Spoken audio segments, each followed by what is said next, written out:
చెడు అలవాట్లే మీ శత్రువులు. అవి మీలో లేనంతవరకు బయట శత్రువులు ఏమీ చేయలేరు. అవసరానికి మించి ఆధారపడటం, మితిమీరిన సౌకర్యాలు ఒక వ్యక్తిని సోమరిని చేస్తాయి. నిరంతర కృషికి లభించే ప్రతిఫలమే గెలుపు. పొరపాట్ల నుంచి నేర్చుకునే జ్ఞానమే అనుభవం. మాటలు కాదు, ప్రవర్తన చాలా చెబుతుంది ఒకరి జీవితంలో మీరెంత ముఖ్యమైన వాళ్ళనేది. గాయాలు గమ్యానికి మార్గాలు కావాలి, జ్ఞాపకాలుగా మిగిలిపోకూడదు. బంధం బాధ్యతను పెంచుతుంది, బాధ్యత కొంత బాధను కలిగిస్తుంది. బాధను భరిస్తూ నడుచుకుంటే అదే జీవితం అవుతుంది.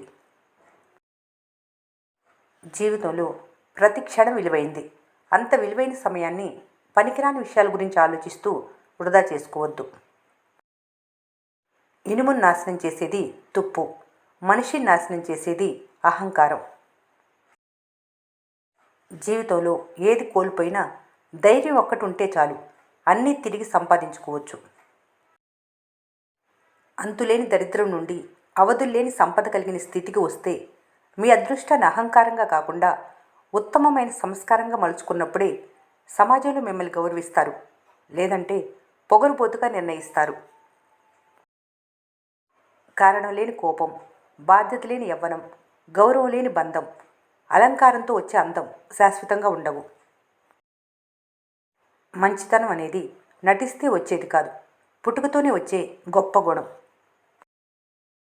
గాడిద కష్టానికన్నా నెమిలి నాట్యానికి ఎక్కువ విలువ ఉన్నట్లు, కష్టపడి బ్రతికే వారికన్నా మాయ మాటలతో ఆకట్టుకునే వారికి ఎక్కువ విలువ ఈ రోజుల్లో. కోపం కళ్ళల్లో ఉండాలి, బాధ గుండెల్లో ఉండాలి, కానీ పెదవులపై ఎప్పుడూ చిరునవ్వే ఉండాలి. చిన్నప్పుడు దేన్నైనా పట్టుకొని నిలబడాలి, పెద్దయ్యాక దేన్నైనా తట్టుకొని నిలబడాలి. మనసుని మంచి ఆలోచనలతో నింపండి, అవే జీవితాన్ని సుఖమయం చేస్తాయి. నమ్మకాన్ని నిరూపించుకోవాలి అనుకోకు, బతుకంతా ఉడిగం చేసినా నమ్మని వారి నమ్మకాన్ని పొందలేవు కనుక వదిలే, ఎవరి నమ్మకానికి వారిని. నీ దారి నువ్వు పో. మంచివారికి ప్రశంసతో పని లేదు, ఎందుకంటే వారే ఒక బ్రాండ్ కాబట్టి. చీకట్లో ఒంటరిగా నడవటం కాదు ధైర్యం అంటే. ఎన్ని కష్టాలు ఉన్నా చిరునవ్వుతో వాటిని జయించటమే నిజమైన ధైర్యం. జీవితంలో కొన్నిసార్లు ఒంటరిగా నడవలసిన సమయం రావచ్చు, అది కష్టంగానే ఉంటుంది, కానీ ఆ ఒంటరితనమే డబ్బు విలువ, చదువు విలువ, మనుషుల విలువ, కష్టం విలువ, జీవితం విలువ నేర్పిస్తుంది. బలహీనులు మాత్రమే ప్రతీకారం కోరతారు, బలవంతులు మాత్రమే సహిస్తూ మౌనంగా ఉంటారు, బుద్ధిమంతులు మాత్రమే జరిగినవి మర్చిపోయి ప్రశాంతంగా జీవిస్తారు. ఈ శరీరం ఒక మట్టి కుండ లాంటిది, ఎప్పుడు పగిలిపోతుందో ఎవరికీ తెలియదు. జీవితం ఒక రైలు ప్రయాణం, ఎవరి స్టేషన్ రాగానే వాళ్ళు దిగిపోవాల్సిందే. శ్మశానం గేటు బయట నీ ఆస్తి, అంతస్తు, అహంకారం అన్నీ వదిలేయాలి. ఈ లోకంలో అందరూ నటులే, కాలమే గొప్ప దర్శకుడు. ప్రాణం గాలిలో పెట్టిన దీపం లాంటిది, ఏ క్షణమైనా ఆరిపోవచ్చు. మీరు పోయాక లోకం మిమ్మల్ని గుర్తుపెట్టుకునేది కొద్ది రోజులే, ఆ తర్వాత అంతా మామూలే.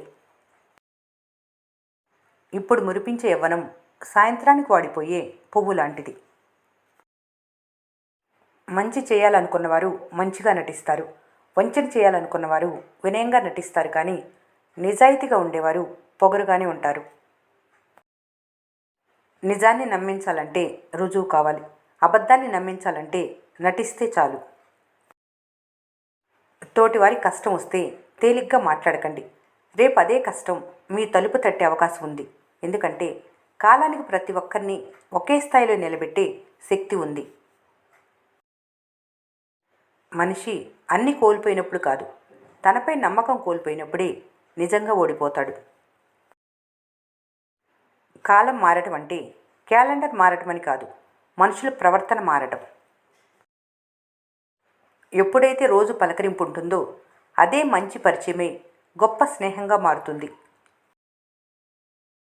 ఎదుటివారి గురించి చులకనగా మాట్లాడటం తేలిక, ఆ మాటల్లో ఉన్న పదునేంటో భరించిన వారికే తెలుస్తుంది. కష్టాలు, సమస్యలు వేరొకరికి చెప్పుకోవటం అంటే కొత్త కష్టాలు కొని తెచ్చుకున్నట్లే అవుతుంది. నీ గెలుపును గమనించని లోకం ఓటమిని మాత్రం వేలెత్తి చూపుతుంది. అందుకే ఎవరి కోసమో కాకుండా నీ లక్ష్యం కోసం పోరాడు. ఎవరో వస్తారని, ఏదో చేస్తారని ఆశించకు. నీ కన్నీళ్లు తుడవటానికి కూడా నీ చేతులు మాత్రమే ముందుకొస్తాయి. పంచుకున్న ఆస్తులు ఎంతకాలం ఉంటాయో తెలియదు, కానీ పెంచుకున్న స్నేహం కడవరకు మనతోనే ఉంటుంది. కష్టం వచ్చినప్పుడు అసలు బంధాలు బయటపడతాయి. సుఖాల్లో తోడుండేవారు చాలామంది ఉంటారు, కానీ కష్టాల్లో పక్కన నిలబడేవారు నిజమైన బంధువులు, నిజమైన స్నేహితులు. ఎవరు మీ బాధను తమ బాధగా భావిస్తారో వారే జీవితంలో అమూల్యమైన సంపద. నీడ ఉన్నప్పుడే చెట్టు విలువ తెలిసినట్లు కష్టం వచ్చినప్పుడే మనుషుల విలువ తెలుస్తుంది. అద్భుతాలు చేయాలనుకున్నప్పుడు అవమానాలు తప్పవు. నీ కష్టం సమాధానం చెప్పే రోజు కోసం నీకు కష్టం అనిపించే మాటలు మోయాల్సిందే. నువ్వెంత నిజాయితీగా ఉండి ఎంత మంచి చేసినా నీ పక్కన వారు మాత్రం అవకాశం వస్తే వెన్నుపోటు పొడవటానికి వెనకాడరు. నీ స్థాయికి తగిన చోట నువ్వు ఉండాలని ప్రయత్నించకు. ఎక్కడ ఉండాలో తెలియటం ఎంత ముఖ్యమో, ఎక్కడ ఉండకూడదో తెలుసుకోవటం కూడా అంతే ముఖ్యం. సంతోషంగా ఉండటానికి రెండే మార్గాలున్నాయి. పరిస్థితులైనా మార్చుకోవాలి, లేదా ప్రతికూల ఆలోచనలైనా మార్చుకోవాలి. ఈ వీడియో మీకు నచ్చినట్లయితే మన స్నేహ ఛానల్ని లైక్ చేయండి, సబ్స్క్రైబ్ చేసుకోవడం మర్చిపోకండి. Thanks for watching.